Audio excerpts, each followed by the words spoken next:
প্রতিটা মুহূর্তে প্রতিটা জুমার মধ্যে আপনাদেরকে বলে থাকি, ছোট আমার মাসুম বাচ্চারা, আমার সমাবেশী ভাইয়েরা, আমার বাবার বয়সী, দাদার বয়সী, আমার বাবারা, আপনারা মহিলাটা কেন করেন? কারণ দুরূদ শরীফ পড়াটা ফরজ। সুবহানাল্লাহ। দুরূদ শরীফ পড়াটা কি ফরজ? দলিল ছাড়া কোনো কথা আমি বলি, আমার সব মিলিয়া আমি এখানে বলে রাখি কি জন্য, ছোট মানুষ কোনোদিন যদি কোনো কার্যকলাপ যদি আমার উপর যদি কোনো সমস্যা আসে, সেই জন্য আমি এগুলো বলে রাখি। নাহলে এগুলো কোনো আপনাদেরকে দেখার জন্য করি না, আপনারা ওটা মনে করিয়েন না এগুলোকে আমাদের কোনো দেখার জন্য, আপনাদেরকে দেখার জন্য করি না। কারণ আমি চলে যাব অতীত থেকে যাবে, আমি চলে যাব আপনাদের এলাকা, আপনাদের সমাজ, আপনাদের নামাজ, আপনাদের এলাকা, আপনাদের পারিবারিক রাষ্ট্রীয় জীবন, পারিবারিক জীবন, সামাজিক জীবন, এগুলো থাকবে। ঠিক কিনা? এগুলো থাকলে আমার ওইখানে আসবে। মসজিদ মাদ্রাসা হলো ভাষার মতো, কুতুবের বাহির মতো, বোঝার জন্য বলতেছি। কারণ কেন? এটা আলেম ওলামা আসবে যাবে, কিন্তু মসজিদ হবে না, আল্লাহর নবীর মাদ্রাসাও ওলামারা করবে না। সুতরাং যেখানে আসে সেখানে থাকবে, কয়দিন থাকবে? ইয়াউমুল কিয়ামা, কিয়ামতের দিনে থাকবে। ঠিক কিনা? তাহলে এটা যাবে না, কিন্তু আমি চলে যাবো, আপনি চলে যাবেন, আমার বাবা চলে গেছে, দাদা চলে গেছে, সর্বমিলে সর্বদিকে চলে যাবে। এই আমরা কেউ থাকবো না। সেই জন্য আমি বলতে চাই, আপনারা সেই পাঁচ সময় বহিলতা করবেন না।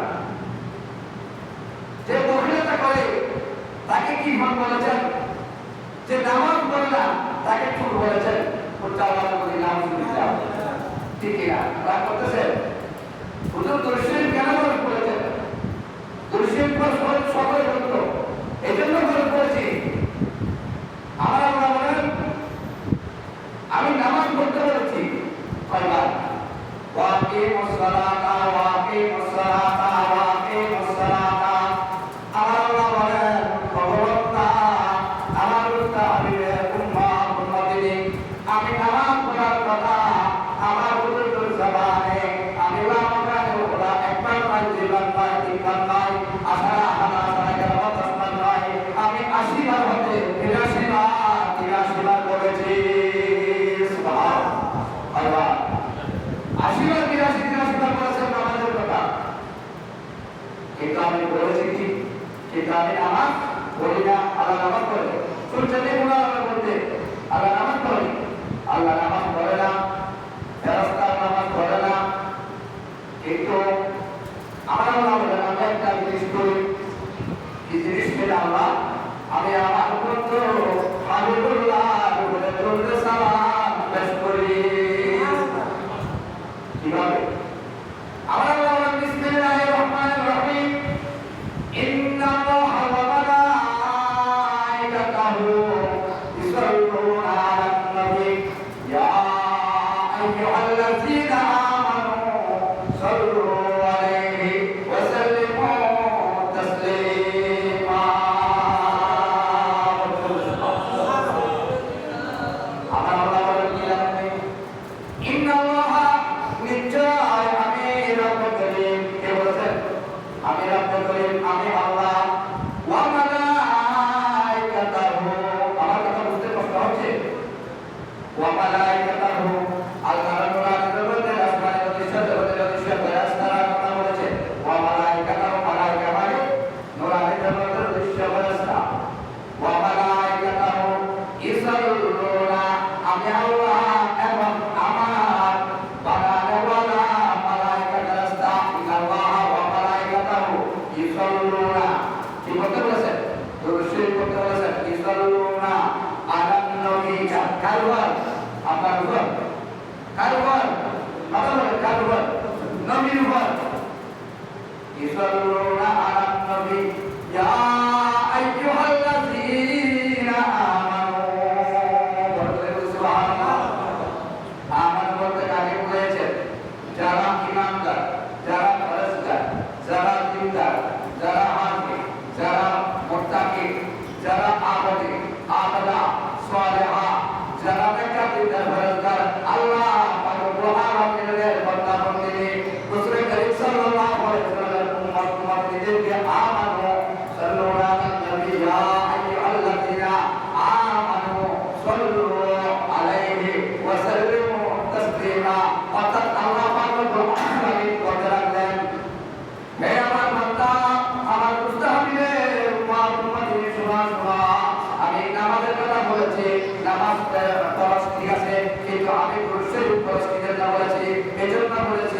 আমি নামাজ কথা বলেছি, আমি আবার নামাজ পড়ি না, আমার মালাইকা ফেরেশতা নামাজ পড়ে না, কিন্তু আমরা একটা কাজ করি, কি কাজ করি?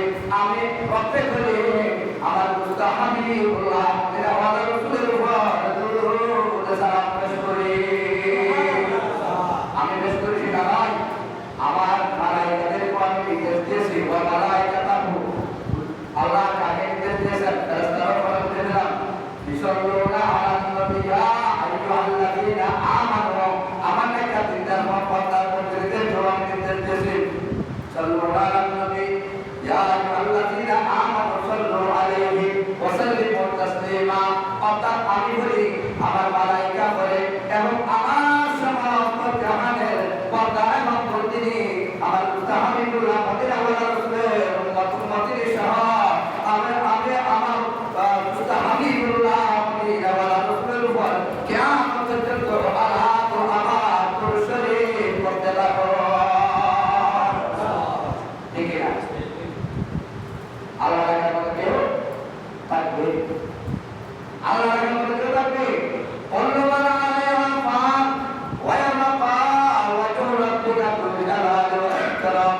আমার আল্লাহ তাআলা আমাকে রাখার মতো কেউ থাকবে না, কারণ আমি সব কিছু মানা করে দেব। বললো রাসূল জায়গাতুল মাউত, আল্লাহ মতের কথা বলেছেন, কুল্লু মানুষ সব কেউ থাকতে পারবে না। এবং ইব্রাহিম মিকাল ইসলামের আজরাইল শেষ পর্যায়ে আপনারা ইলরু আজারাল দিয়ে নিজে নিতে হবে, আজারাল পর্যন্ত দুনিয়া থেকে বিলুপ্ত হয়ে যাবে। আমার আল্লাহ বলেন দুইটি জিনিস থাকবে, দুইটি জিনিস থাকবে, একটা হলো আল্লাহ, আরেকটি হলো আল্লাহর কোরআন। আল্লাহ কোরআনকে কিভাবে হেফাজত করবেন জানেন? যখন পানি হয়ে যাবে, সমস্ত পৃথিবী যখন পানির সাগর হয়ে যাবে, পানি হয়ে যাবে, এটা আমাদের গায়ের গাছ পা থেকে আমাদের কপাল পর্যন্ত পড়ে যাবে, আমাদের মুখমণ্ডল পর্যন্ত আসবে, চক্ষু মোবারক ডুবে যাবে, কিয়ামত শুরু হয়ে যাবে। আমরা আমাদের গ্রামের মধ্যে সাঁতার কাটতে হবে, ঠিক কিনা? বিশ্বাস লাগে তাহলে সাঁতার কাটতে হবে। এমন সময় আল্লাহ আল্লাহর কোরআনকে হেফাজত করবে। বাল্লু ওয়া কুরআনুম মাজিদ ফি লাওহিম মাহফুজ। শিকারে সুবহানাল্লাহ, আল্লাহ আল্লাহর কোরআনকে উঠাতে যাবে ফি লাওহিম মাহফুজ। আল্লাহ যেখান থেকে কোরআনকে বিরাজ জমিনে বানিয়েছে, আমার নবীর রূপের মধ্যে, আমার নবীর সিরাত পাকের মধ্যে বানিয়েছে, সেখানে আল্লাহ পাক রব্বুল আলামিন সমস্ত বান্দার করার পরে আল্লাহ আল্লাহর কোরআনকে লাওহে মাহফুজের মধ্যে তুলে নিয়ে যাবে। তাহলে কোরআন থাকবে এবং আল্লাহ ব্যতীত সব কিছু মানা হয়ে যাবে। দুটি জিনিস থাকবে, একটি হলো আল্লাহ, আরেকটি হলো কোরআন। এর মধ্যে আল্লাহ রাখার মতো কোনো বান্দা মন্দির থাকবে না, থাকবে কেউ থাকবে না, বান্দা মন্দির থাকবে না। কিন্তু আমার আল্লাহ বলেন, ওগো বান্দা, আমাকে রাখার মতো কোনো বান্দা মন্দির থাকবে না, আমার সৃষ্টি জগতের মধ্যে কেউ থাকবে না। কিন্তু আমি আমার সুখে থাকার মতো আমি আল্লাহ থাকব। আল্লাহ রাখার মতো কেউ থাকবে না, কিন্তু রসুল রাখার মতো একজন থাকবে, সে হলো তারপরে বুঝতে হবে, তারপর করবেন না, এগুলো বোঝার চেষ্টা করছে। এটা হিন্দু আমাকে বলতেছে, হুজুর আপনারা সুস্থ ঠিকানা হবে। আমি মেডিকেলে গেছিলাম, সরকারি হাসপাতাল মেডিকেলে, তো ওখানে আমাকে বলতেছে, হুজুর আপনারা এত সুস্থ কিভাবে হবে? আর সুস্থ হওয়া আপনাদের আল্লাহর নিয়ামত, বৃষ্টি আসা আল্লাহর নিয়ামত, কারো করে কন্যা সন্তান হওয়া আল্লাহর নিয়ামত, এবং অসুস্থ হওয়া নিয়ামত, এগুলো তো আল্লাহর নিয়ামত। আপনারা তো সুস্থ হওয়ার কোনো অবকাশ নেই, কারণ আপনাদের আপনাদের আল্লাহ আপনাদেরকে দৈনিক 5 বার দিয়ে আপনারা বলেছেন, উনি হিন্দু হিসেবে আমাদেরকে আমাদের নিয়মটা কি খেয়াল করছেন? 5 বার দৈনিক গিয়ে আমরা মসজিদে এসে সালাত আদায় করি, তাহলে আমাদের সুস্থ হওয়ার কোনো অবকাশ নেই, করোনা হওয়ার কোনো অবকাশ আমাদের কাছে নেই। কারণ 5 বার যখন আপনি মুখ হাত ধুবেন, পরিষ্কার পরিচ্ছন্নতা রাখবেন, পরিষ্কার পরিচ্ছন্নতাই মায়ের বলেছেন, আপনি যখন পরিষ্কার পরিচ্ছন্ন থাকবেন তাহলে আপনার অসুস্থ হওয়ার কোনো কারণ নেই। আমাদের নামাজ পড়ি, নামাজকে আমরা কি তার থেকে যাই, আমরা রুকু করি, আবার চর্চা করি, কোরআন চর্চা করি, আমরা প্রথম করে তাহিয়াত করি, সালাত করি,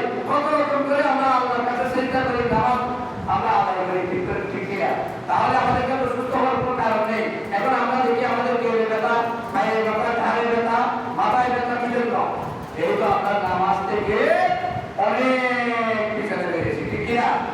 সেই জন্য আল্লাহ বলেছেন ওয়াকিমুস সালাতা ওয়াকিমুস সালাতা, আপনারা কি করেন? নামাজ পড়েন, নামাজ পড়েন। নামাজ যখন পড়বেন বান্দা, তখন আপনি দেখতে পাবেন আপনার অসুস্থতা থেকে আপনি বিরত থাকতে পারবেন। দেখেন, ওদেরকে আমি প্রশ্ন করেছি, এ ভাই আপনি আমাকে একটা প্রশ্ন করেছেন, আমার উত্তর দিয়েছেন, এখন আপনি আপনাকে আমি একটা কথা বলি, আপনাকে কে বানিয়েছেন? আল্লাহ। ভগবান বানিয়েছেন, আপনি ভগবান। আমাকে কে বানিয়েছেন? আমার দরকার আমাকে আল্লাহ বানিয়েছেন। আপনাকে ভগবান বানিয়েছেন, আপনি দেখেছেন? আপনাকে কে বানিয়েছে আপনি তাকে মনে করতেছেন না। আপনি একটা ভগবান বানিয়ে সামনে সাজিয়ে মাটি দিয়ে এর পিছন দিয়ে বান্দা দিয়ে আপনি একে মনে করতেছেন, একে আপনাকে কিছু দিতে পারবে? পারবে? উনি খেতে পারে? আচ্ছা, আপনাদের আল্লাহ তো তাই না। আরে আমাদের আল্লাহকে দেখা যায়? আমাদের আল্লাহ তো নিরাকার, আপনাদের তো দেখা যায়। আপনাকে যে বানিয়েছে তার প্রশংসা করতেছ না, আপনি একটা দিকে দিকে বানিয়ে তার প্রশংসা করতেছ, আপনি কুফরি করতেছেন। এখনো সময় আছে, যদি দয়া করে মায়া করে আমার মদিনাওয়ালা নজরে চলে যাও এবং কলমা পড়ো এবং আমার আল্লাহকে অনুসরণ করো। আমার আল্লাহ দেখবে আপনি মরার পরে আপনাকে অসম্মানে আপনাকে পুরা হবে না, আপনাকে শ্মশানে নেওয়া হবে না, আপনাকে গুরুত্বে নেওয়া হবে। আর যেখানে খবর আমার মেহমান, যেখানে যেভাবে মেহমান বিদায় দিই ফুলের মালা দিয়ে, আপনি মুক্তি করার পরে আপনাকে ফুলের মালা দিয়ে আপনাকে ব্যবস্থা করা হবে। ঠিক আছে, উনি আমার কথা বলবেন আবার তাদের মন্দির খেয়াল করে নেন। আর বাপদাদা করে আসছে, আমি করতেছি। আপনার বাপদাদা ফুলের মধ্যে আছে, আপনি এক বছরের যুবক, এখন আপনি শুদ্ধ হয়ে যান। আপনি কলমা করে দেবেন, আপনি কলমা পড়ার জন্য আপনাকে মুক্তি লাগবে না, মুফাসসির লাগবে না, মুহাদ্দিস লাগবে না, ফকিহ লাগবে না। আপনি চাইলে আমার কাছে আজকে কলমা পড়তে পারেন। সুবহানাল্লাহ। আমি বলতে চাই, আপনারা রাগ করতেছেন, আপনাদের রাগ করবেন না। আমি বলতে চাই আপনারা দুরূদ শরীফ পড়ার সময় কেউ পড়তে দেখাবেন না, কারণ দুরূদ শরীফ পড়া, আপনি যদি দুরূদ শরীফ না পড়েন তাহলে আপনার ইবাদত মদিনাওয়ালা রাসূলকে সালাম না দিলে আল্লাহ রাব্বুল আলামিন আপনার ইবাদত আসমানের মধ্যে লামাকারে পুরা করতে পারবে না। কারণ ওই ইবাদত পুরো থাকবে কিয়ামতের ময়দানে, ওই ইবাদত আপনার বিরুদ্ধে সাক্ষী দেবে। বলতে বললাম আল্লাহ আল্লাহ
আজকে পাঁচ পবিত্র আমাদের একটি প্রাণী আয়াত বলেছেন আয়েশা থেকে।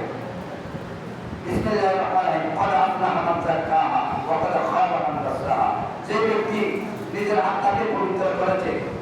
নিজের আত্মাকে পবিত্র করেছে, দগ্ধ করেছে এবং যে কৃতদার্য হয়েছে সে কি হয়েছে? কৃতদার্য হয়েছে, সে আল্লাহ পাক রব্বুল আলামিনের কাছে প্রিয় হয়েছে, রাসূলের কাছে প্রিয় হয়েছে, আল্লাহ তাআলা ইবাদত কবুল করবে। আর যে ব্যক্তি যে ব্যক্তি নিজের কলমকে নফসকে দগ্ধ করতে পারে নাই এবং আত্মাকে পবিত্র করতে পারে নাই, সে হেদায়েত পান নাই, সে বরঞ্চ কি হয়েছে? গোমরাহ হয়েছে, গুনার কাজে লিপ্ত হয়েছে।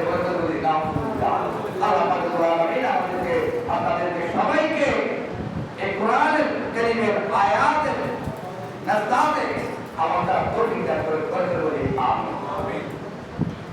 এবার আসুন, এটা হলো কি জিলহজ মাস। এটা কোন মাস? জিলহজ মাস। এই মাসের মধ্যে হাজে কেরামরা হজ করে। কি হজ? নফল, সুন্নত, ওয়াজিব কি হজ করে। এই মাসের মধ্যে যাদের উপর হজ ফরজ হয়েছে তারা মক্কা শরীফকে আল্লাহর কারখানে কাবার মধ্যে তাওয়াফ করে। এরপরে তাওয়াফ করার পরে হজ শেষ করে হাজে কেরামরা মদিনাওয়ালা রাসূলের দরবারে গিয়ে জিয়ারতের মধ্যে শামিল হয় করতে। এই মাস পরের মাস এই মাসের মধ্যে বড় ফজিলত, এই মাসের মধ্যে কুরবানি হয়। ঠিক কিনা? ইন্না সাফা ওয়াল মারওয়াতা মিন শাআইরিল্লাহ। এই সাফা মারওয়ার মধ্যে হযরত ইব্রাহিম আলাইহিস সালামের প্রাণ প্রিয় দানগিরি, প্রাণ প্রিয় বিবি আমাদের মা জান হযরত বিবি হাজরা আলাইহিস সালাম সাফা মারওয়ার মধ্যে দোয়া করেছেন। ঠিক কিনা? তাহলে আল্লাহ পাক রব্বুল আলামিন এত পাহাড় থাকতে, এত বড় বড় পাহাড় থাকতে ইন্না সাফা মারওয়ার কথা কেন বলেছেন? যেহেতু দুধের স্তর শুকিয়ে গেছে, পানি শুকিয়ে গেছে, কিন্তু বিবি হাজরা আলাইহিস সালাম ওই সাফা মারওয়ার মধ্যে দৌড়াদৌড়ি করতেছে। আমরা জিলহজ মাসের মধ্যে আমরা আমাদের জিলহজ মাস শুরু হয়েছে, একটি নতুন চাঁদ আকাশের মধ্যে উদিত হয়েছে। ঠিক কিনা? একটি নতুন চাঁদ উদিত হয়েছে। আমরা এগুলা কি আর করি না, কারণ মসজিদের মধ্যে জুমার দিনটা কেন দেওয়া হয়েছে? জুমার দিন লম্বা করে কিস্তে কাহিনী বলার সময় জুমার দিন নেই। জুমার দিন হয়েছে ছোট ছোট মাসলা মাসাইল এবং মানুষ কিভাবে মুসল্লি কেরামরা কিভাবে আল্লাহ রাসূলের উপর নামাজ কালাম শিখবে এবং কিছু মাসালা মাসাইল শিখবে, উদাহরণ কিভাবে বানাবে, কিছু গুরুত্বপূর্ণ আমল কিভাবে করবে, এই কথাবার্তাগুলো আমরা মসজিদের মধ্যে 20 মিনিট 30 মিনিট এই সময়ের মধ্যে সময়ের মধ্যে এই কথাগুলো আল্লাহর বান্দা রাসূল করিম সাল্লাল্লাহু আলাইহি সাল্লামের উম্মতদেরকে বুঝিয়ে দেওয়া হবে। লম্বা করে ওয়াজ করার সময় তোমার দিন নেই, কোনো অবকাশ নেই। সময়কে সময় সুবিধার জন্য ফুটে করে না, সময় সত্য বাহারে মানব জীবনের সর্বদা সর্বরানি করবে। সময় কিছু সময়ের কাজ করা করতে গতিতে সালাম করে দিল। সেই জন্য এই নতুন চাঁদ যারা দেখেছেন তারা দোয়া করতে হয়েছে, আপনারা দোয়া করেছেন, দোয়া করে আমার কাছে শুকরিয়া আদায় করেছেন। আমার তো মনে হয় তারা দোয়া করেন নাই, সালাম করেন নাই। যখন আপনারা নতুন চাঁদ দেখবেন 12টি মাসের মধ্যে 12টি চাঁদ দিতে হয় না, হয় কিনা? এর মধ্যে হয় না, তাহলে খেয়াল করবেন 12টি মাসের মধ্যে 12টি আপনার থেকে ওই আল্লাহর চন্দ্র সূর্য এবং চাঁদে আপনার থেকে সালাম পায়, পাই কিনা? পাই কিনা? পাই। আপনি দিয়েছেন কোনদিন? এই যে জিলহজ মাসে চাঁদ উদিত হয়েছে, আপনি যে ঘুমের মধ্যে আছেন, চাঁদটা কি দেখেছেন? কি বাঁকা নাকি সোজা নাকি লম্বা নাকি বেশি দেখেছেন? হুজুর আজকে আমরা এভাবে হুজুর কথা কেন করতেছেন? এটা জিলহজ মাস, এটা হজের মাস, এটা কুরবানির মাস।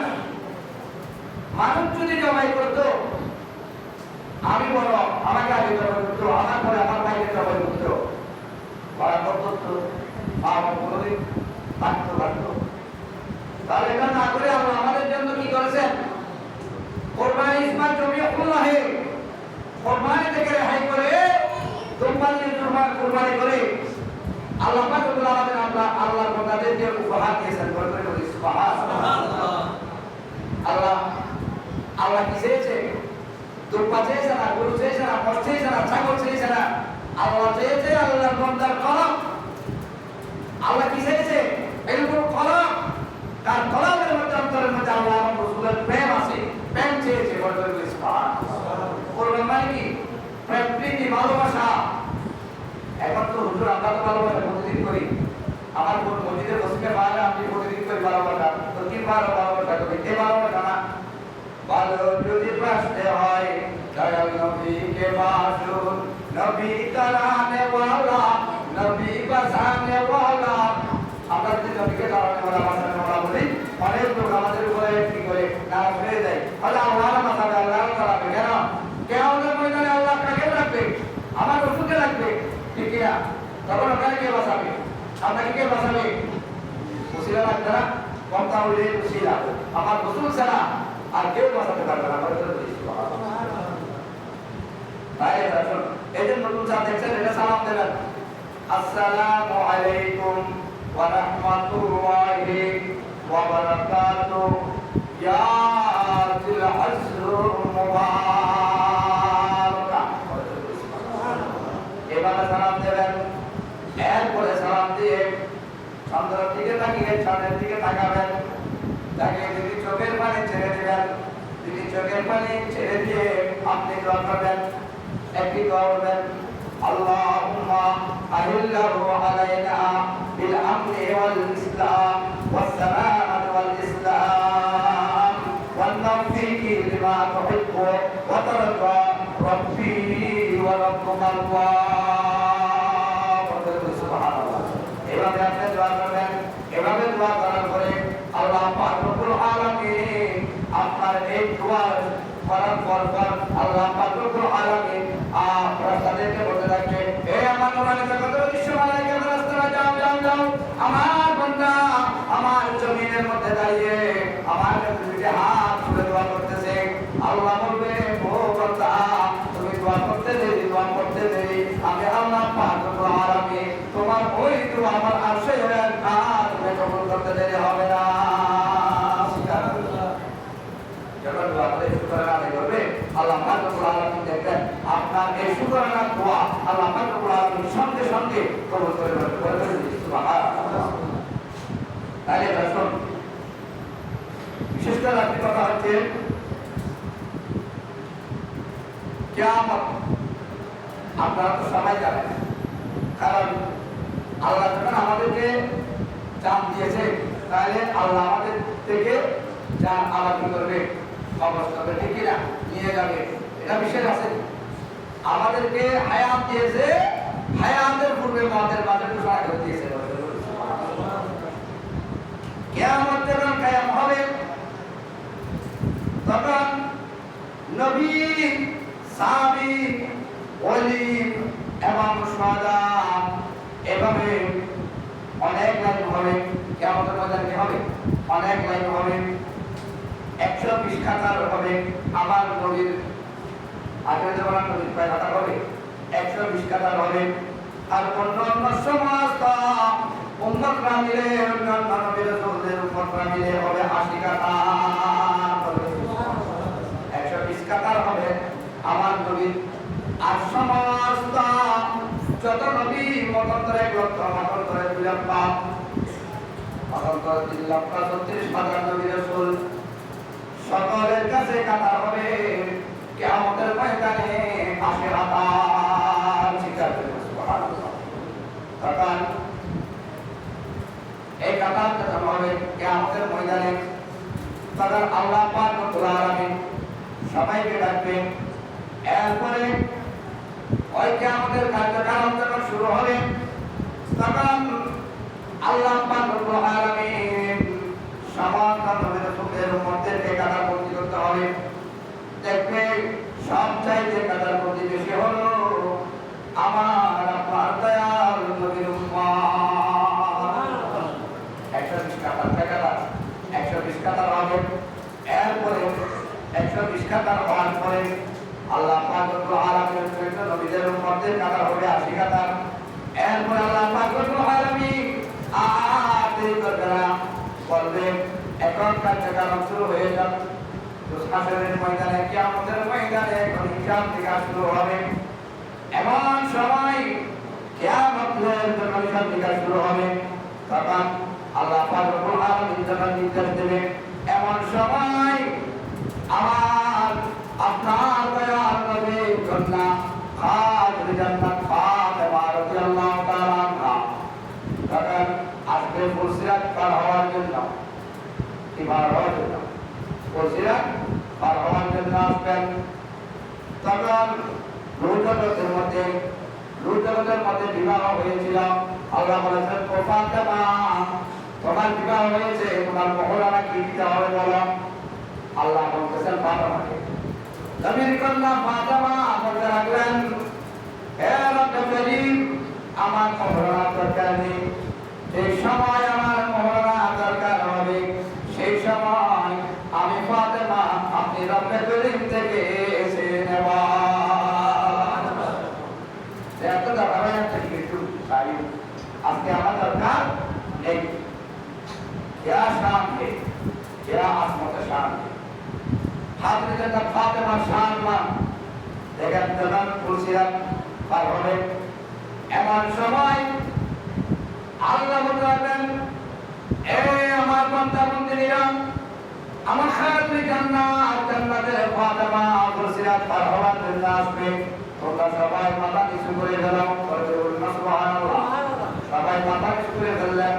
120,000 এবং 80,000 সমস্ত কিয়ামতের ময়দানে যা আল্লাহর বান্দা বান্দীরা আছে সকলের মাথা নিচু করে ফেললেন, যেহেতু খাতুনে জান্নাত ফাতিমার চেহারাটা কেউ না দেখে। আর এখানকার আমাদের মা বোনেরা মহিলারা বাজারে যাই পর্দাটা খুলে দেন যেন সবাই দেখতে পারে। তারপরে আমার বুঝার জন্য বলছি, আমার খাতুনে জান্নাত ফাতিমার আদর্শ যদি তুমি মহিলা, তুমি মা যদি ধরতে পারো, তাহলে কালকে আমাদের ময়দানে জান্নাতের মধ্যে তুমি আমার খাতুনে জান্নাত ফাতিমার সাথে থাকবে। এটা আদর্শ মানতে হবে। আমার ফাতিমার আদর্শ দেখেন সবাই কিছু হয়ে গেল। এমন সময়ের মধ্যে আন্তরিকতা খাতুনে জান্নাত যখন ফুলসিরাত পার করার জন্য যখন আসলেন, তখন আল্লাহ যখন ফুলসিরাতের গোড়ায় গেলেন, এমন সময় যখন জ্ঞান পাওয়া দেবেন, একটু জ্ঞান করার কথাগুলো গুরুত্বপূর্ণ কথা। যখন জ্ঞান পাওয়া মোবারক যখন কি করবে, আপনি জান্নাত ফাতিমা যখন ফুলসিরাতের গোড়ায় নেবে, হুজুর ফুলসিরাতের ফুলটা কেমন, কতটুকু, এটাকে পিরিয়ড নাকি দেড় পিরিয়ড?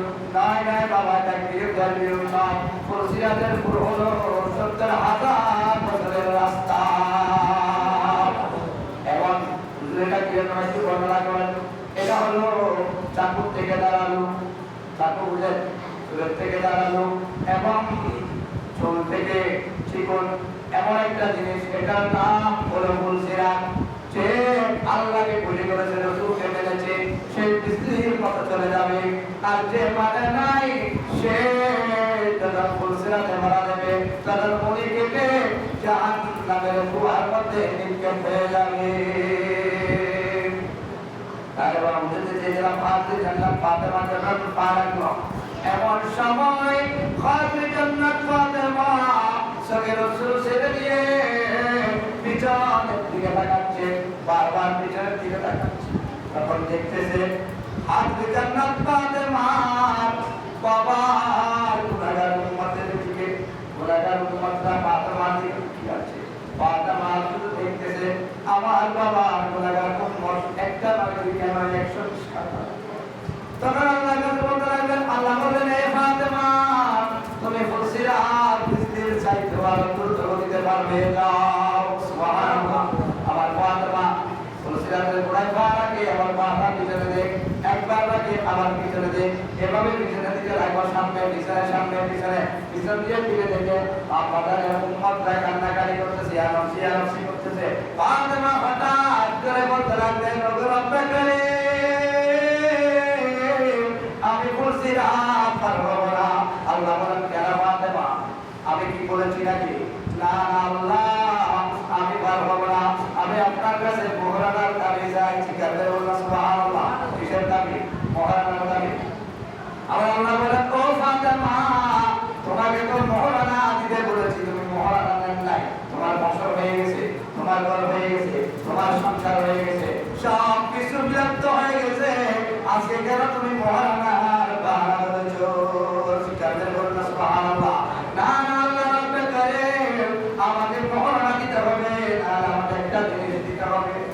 আল্লাহ বলেন ও ফাতেমা তুমি যখন বাহানা করতেছো তোমার আমি না দিয়ে পারবো না যেহেতু তুমি আমার বন্ধু হাবিবুল্লাহ একমাত্র কন্যা হাবিল জান্নাত ফাতেমা সুবহানাল্লাহ।